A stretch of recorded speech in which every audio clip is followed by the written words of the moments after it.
ये तो बहुत मज़े की बात है ना, ऐसी बातें तो बहुत पसंद आती हैं बोलना। एक दफ़ा का वाक़या है, हज़रत अब्दुर्रहमान बिन औफ़ रज़ी अल्लाह तआला अन्हु ने सारे मदीने वालों की दावत की। इसी दौरान अचानक रसूलुल्लाह सल्लल्लाहु अलैहि वसल्लम की नज़र एक सहाबी पे पड़ी जो किसी गहरी सोच में थे। तो आपने पूछा, अब्दुर्रहमान बिन औफ़ ने मदीने वालों की दावत की और तुम यहाँ बैठे क्या गौर व फ़िक्र कर रहे हो? तो सहाबी कहने लगे, या रसूलल्लाह, मैं यहाँ इसी फ़िक्र में बैठा हूँ कि कैसे आपका एक एक उम्मती जहन्नम से बचकर जन्नत में जाने वाला बन जाए। इस पर आप सल्लल्लाहु अलैहि वसल्लम ने इरशाद फरमाया, अगर अब्दुर्रहमान 1000 साल भी मदीने वालों की दावत करता रहे तो तुम्हारे सवाब को नहीं पा सकता।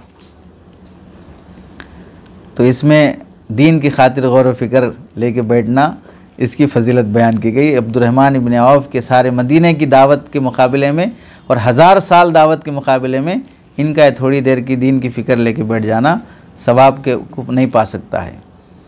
लेकिन अफसोस क्या करें कि नहीं है हदीस कोई भी ऐसी किसी किताब में नहीं है, बोलने की इजाज़त ही नहीं है तो फिर सनद पेश करें, कौन सी किताब में लिखी हुई है, किस रावी ने नकल किया है, कौन सी हदीस की सारी किताबें, दुनिया में कोई ऐसी जगह नहीं है जहाँ पर हदीस मौजूद हो और किताब में लिखी हुई ना हो, है तो फिर वो मनगढ़ंत है।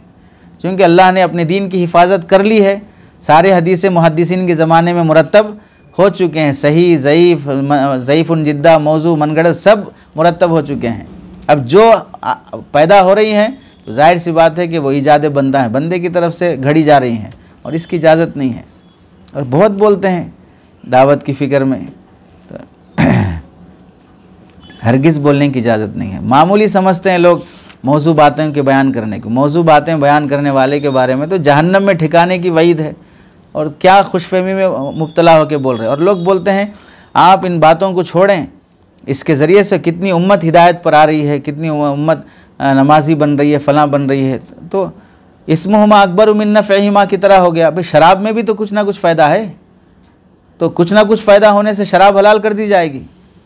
तो मौजू बातें बयान करने से कुछ ना कुछ किसी के दिल पे असर करती है, तो जाहिर सी बात है कुछ ना कुछ असर करती है, इस वास्ते मौजू बातों की इजाज़त दे दी जाएगी, तो फिर दीन कहाँ बाकी रहेगा। कुरान के एक ज़बर ज़ेर को आगे पीछे नहीं किया गया तो आज तक आसमानी किताब होने के लिहाज से काबिल फ़ख्र है कि कुरान आसमानी किताब की है, एक ज़बर ज़ेर इधर से उधर नहीं हुआ।